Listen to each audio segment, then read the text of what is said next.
আলহামদুলিল্লাহ রব্বিল আলামিন ওয়াসসালাতু ওয়াসসালামু আলা রাসূলিহি মুহাম্মাদিন ওয়া আলিহি ওয়া আসহাবিহি আজমাইন।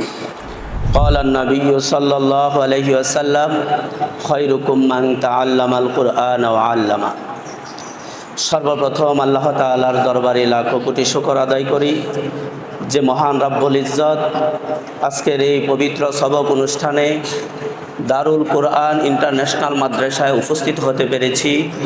পাশাপাশি আমাদের সুযোগ্য উলামায়ে কেরাম পাশে আছেন এবং কোরআন পিপাসু ধর্ম পিপাসু আমার ছাত্র ভাইয়েরাও আমাদের সাথে উপস্থিত আছেন।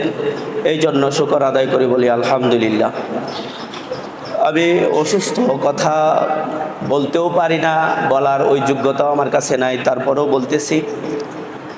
ইন্টারন্যাশনাল দারুল কোরআন এই হাফজখানা আশা করি একদিন বিশ্বের মুখে উজ্জ্বল করবে, বাংলাদেশের মুখ উজ্জ্বল করবে, আমাদের এই ছাগলনাইয়ের মুখ উজ্জ্বল করবে।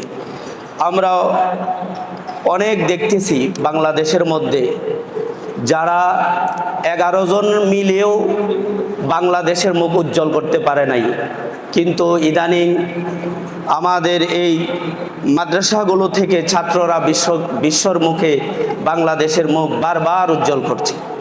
আমি আশা করি এই ইন্টারন্যাশনাল হেফজখানা দারুল কোরআন মাদ্রাসাও একদিন এরকম উজ্জ্বল করবে এবং আমরা যারা আসছি আমরা সবাই এই মাদ্রাসার প্রতি সুলক্ষ্য রেখে মাদ্রাসাকে যে সমস্ত হাজতগুলোর কথা বললেন এগুলোর ব্যাপারেও আমরা যাতে সবাই চিন্তা করতে পারি, সবাই যাতে সহযোগিতা করতে পারি, ছাত্র দিয়ে, অর্থ দিয়ে, বুদ্ধি দিয়ে আমরা সবাই যাতে সহযোগিতা করতে পারি, এই আশা ব্যক্ত করে আমি আমার বক্তব্য শেষ করলাম।